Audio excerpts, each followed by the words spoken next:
Bonsoir, j'espère que vous m'entendez bien. On est vendredi, donc je vous fais une vidéo un petit peu résumée des consultations que j'ai pu avoir dernièrement, parce que je sais que c'est des vidéos que vous appréciez, tout ce qui est de l'ordre du retour sur consultation.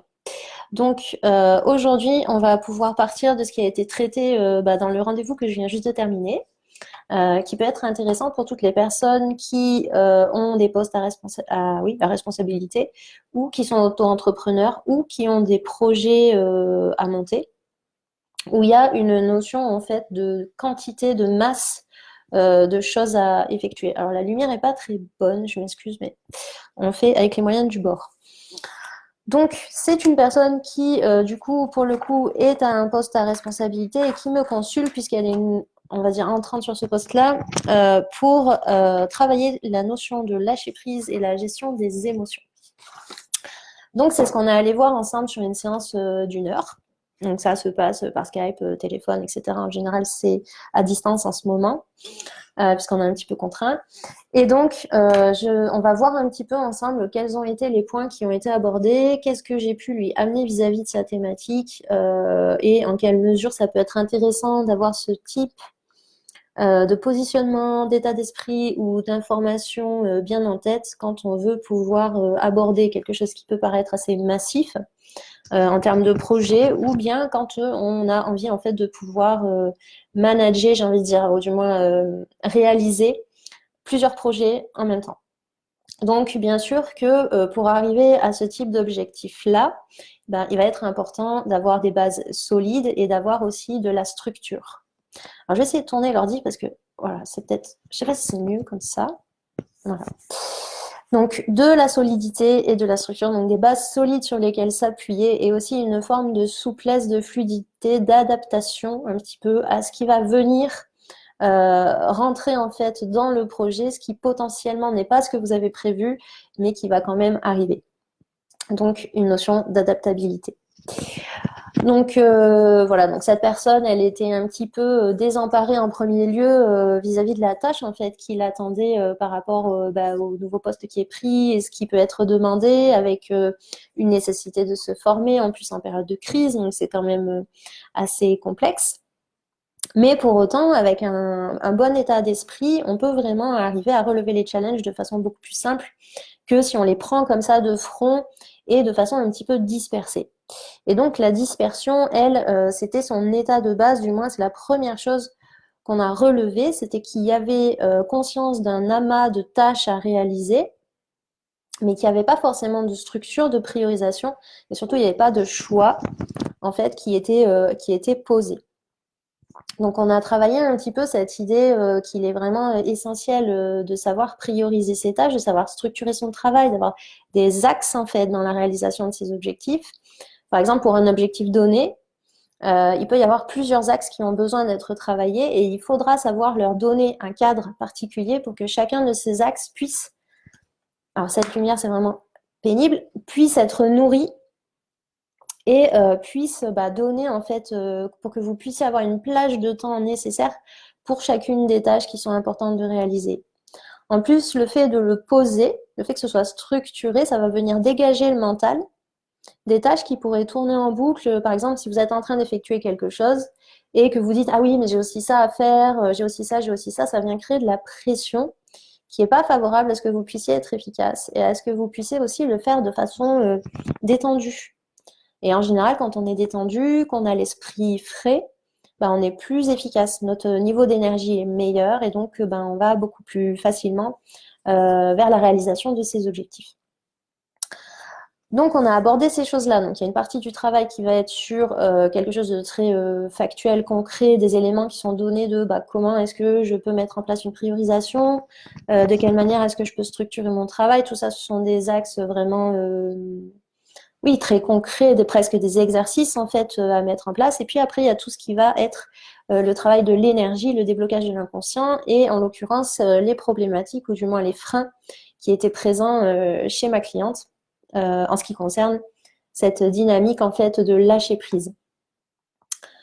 Hop, donc on va pouvoir discuter de ça ensemble. Je vais vous nommer les thèmes, les différents aspects qui ont été abordés.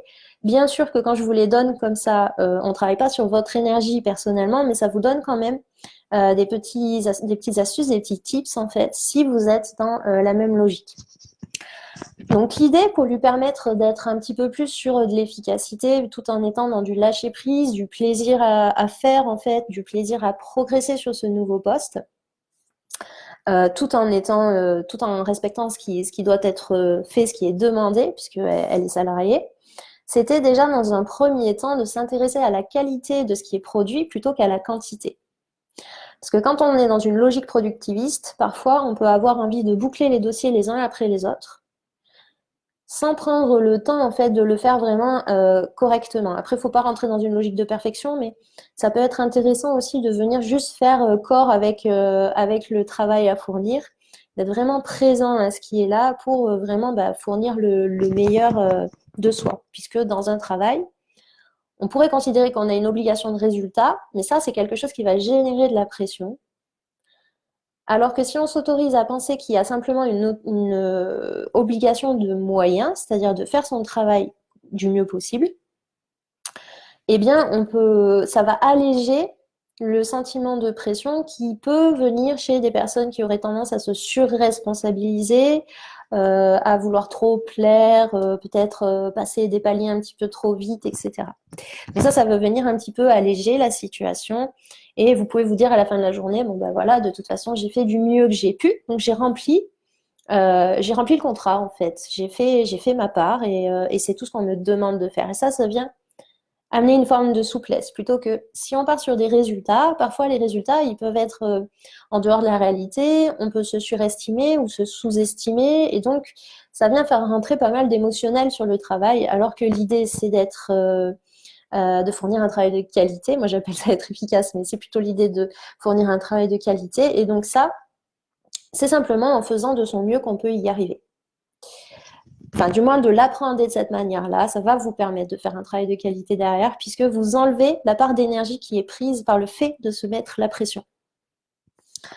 Donc on a parlé de ça, donc là toujours pareil, je ne rentre pas en profondeur dans le sujet, puisque c'est une vidéo pour le groupe et non pas pour une personne précise.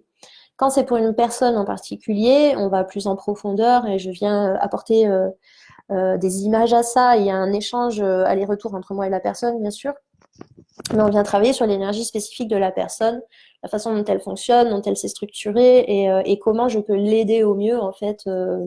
Du moins, comment je peux lui ouvrir son regard sur une autre façon de fonctionner qui sera peut-être plus cohérente avec ce qu'elle a vraiment envie et besoin. Donc on a parlé de ça, on a parlé aussi des temps de pause qui sont nécessaires puisqu'on ne sait pas toujours que le cerveau a tendance à être très efficace pendant 45 minutes et après il a besoin d'un temps pour souffler puisque on est humain, on n'est pas des robots, donc fatalement on a besoin d'avoir des petites prises de recul comme ça, de venir se déposer. Là je suis au bureau donc ça peut être de cette manière-là, mais ça peut être aussi simplement de prendre l'air ou de prendre le temps, 5 minutes, pour ralentir. Juste peut-être parfois même boire un coup, mais vraiment prendre ce temps de pause assez régulier dans la journée pour revenir à l'intérieur et laisser recirculer un petit peu notre énergie, revenir en conscience de notre corps, de la pièce, observer tranquillement. Et ça va nous éviter d'avoir la tête dans le guidon plusieurs heures d'affilée, parce que ça, c'est épuisant en fait.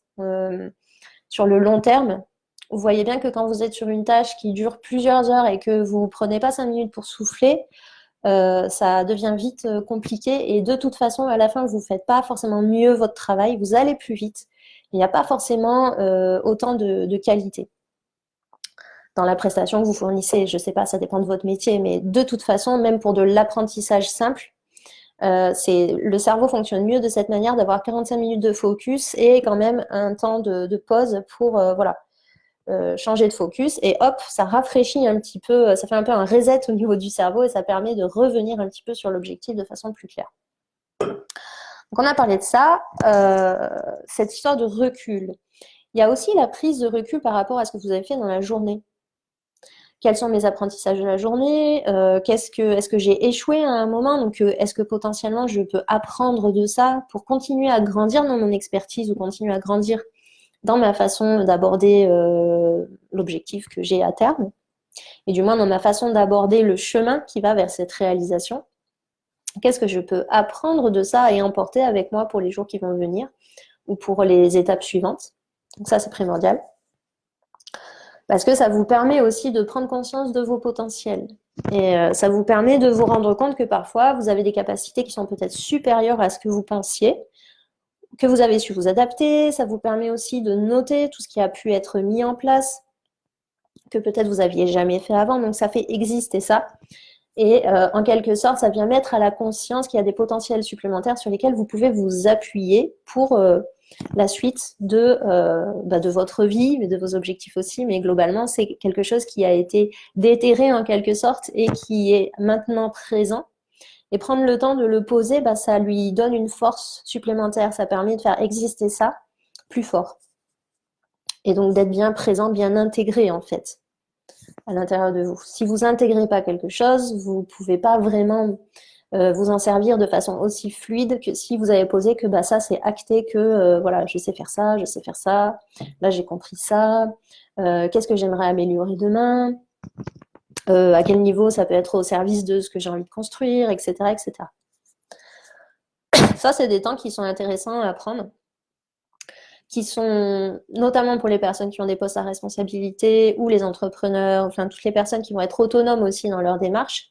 Ça va permettre d'avoir vraiment de poser aussi le cerveau à la fin de la journée, de dire bon ben voilà ce que j'ai appris, voilà ce que je vais améliorer demain et potentiellement d'autres listes à côté de ça si vous avez le temps et si ça vous fait plaisir. Mais ne serait-ce que ça vous permet de sortir un petit peu tout ce qu'il y a dans la tête et peut-être aussi parfois d'arriver à mieux dormir la nuit. Et voilà, vous savez que c'est là, c'est posé quelque part. Le fait de l'écrire, ça vient faire intégrer encore plus. Et donc, une fois que c'est acquis, c'est acquis.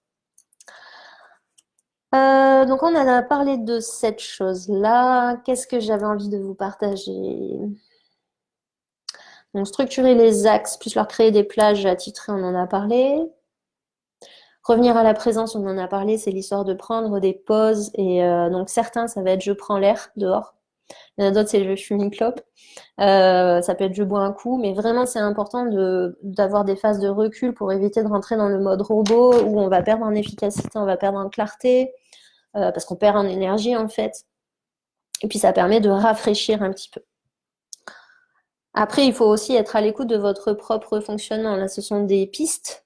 Ça ne veut pas dire que c'est pile la bonne chose qui va fonctionner pour vous. Il faut savoir aussi être essentiellement, en fait, ce qui est prioritaire, c'est d'être à l'écoute aussi de son ressenti et de voir ce qui fonctionne pour vous, ce qui fonctionne bien, ce qui fonctionne moins bien. Voilà, ça va passer par expérimenter. Et donc déjà, il faut déjà choisir de mettre quelque chose en place et après le tester. Après l'avoir testé, vous pourrez l'adapter.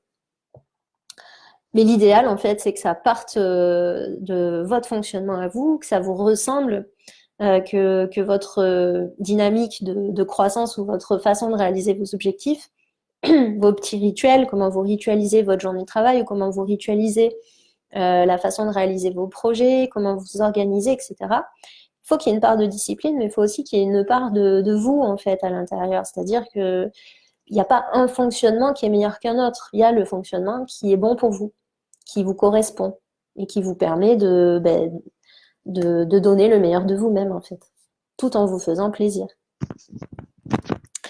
Voilà, plaisir versus productivité. Donc, l'idéal, ça serait en fait dans la réalisation de vos objectifs ou que ça soit des objectifs de vie ou pro ou peu importe, hein, ça serait que la dynamique de base, ça soit le plaisir et non pas l'idée d'être premier sur le podium avec la petite coupe en or comme ça pour bien flatter l'ego.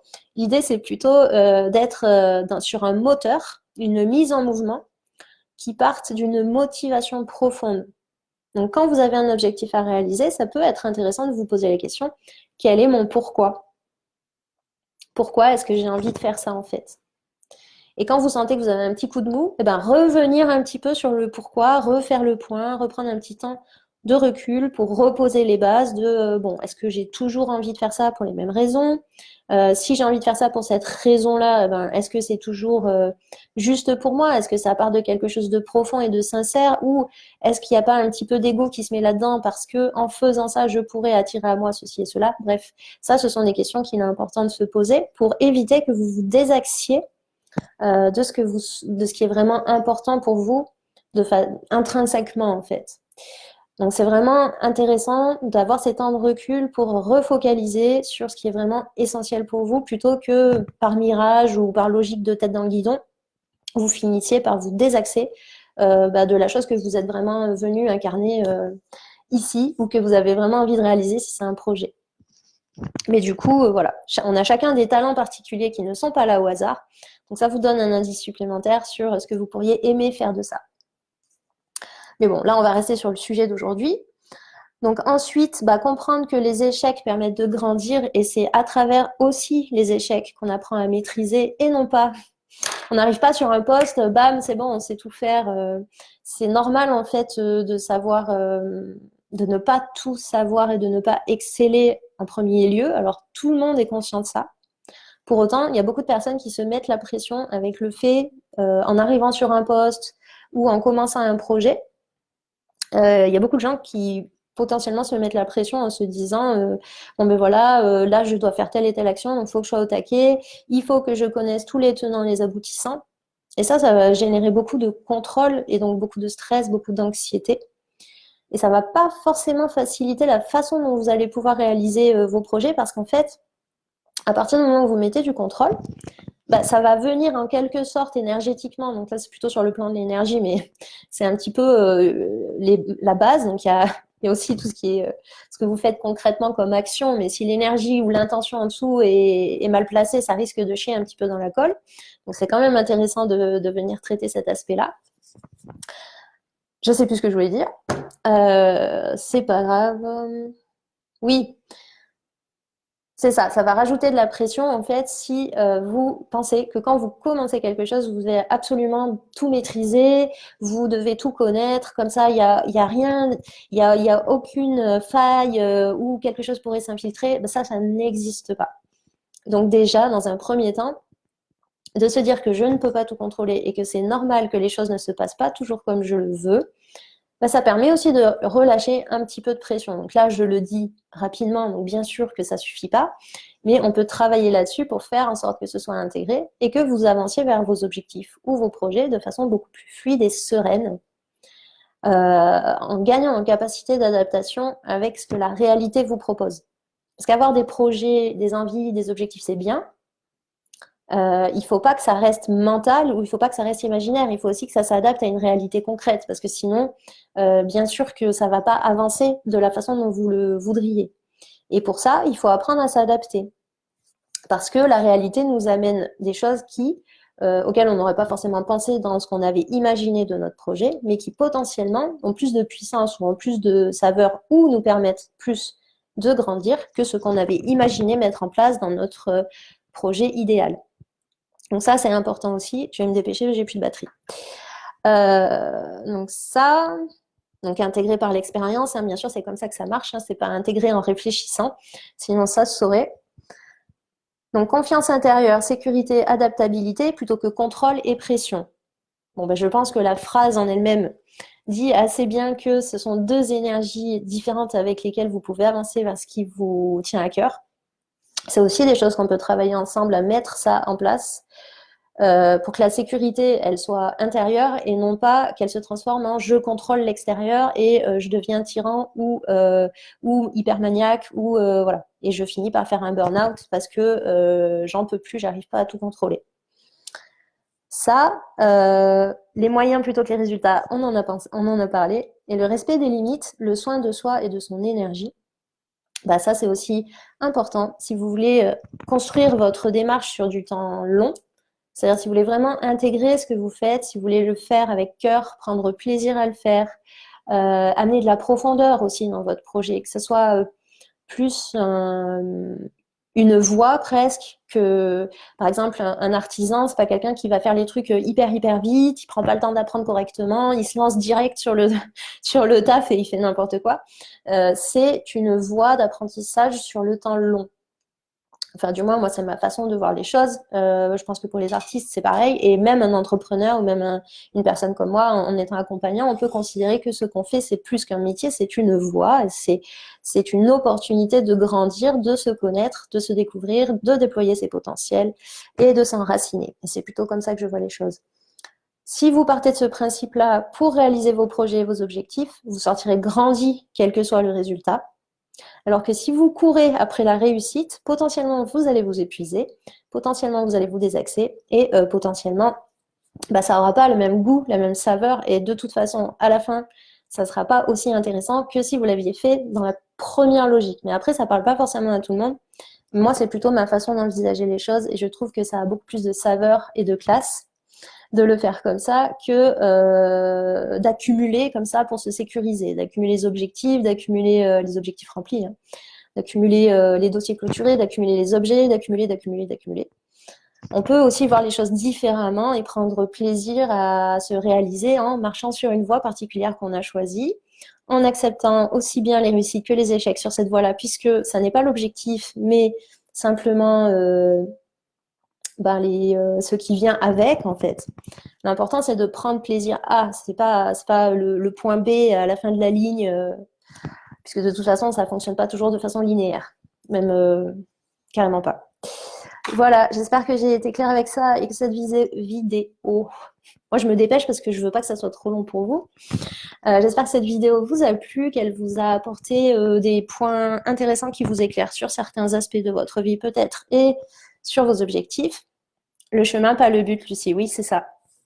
Complètement. Lucie, si tu n'as pas vu la vidéo, je te propose de la revoir puisqu'on n'a pas abordé que ça, mais effectivement, il y avait ce point central qui est mon dada. Donc voilà, ça permet vraiment d'enlever beaucoup de pression, le chemin, plutôt que l'objectif. Voilà, et on a fait le tour. Je vous souhaite à tous une très bonne soirée. N'hésitez pas à poser des commentaires si cette vidéo vous fait miroir de quelque chose qui vous concerne ou si vous avez des questions. Je vous dis à très bientôt et je vous souhaite un bon week-end.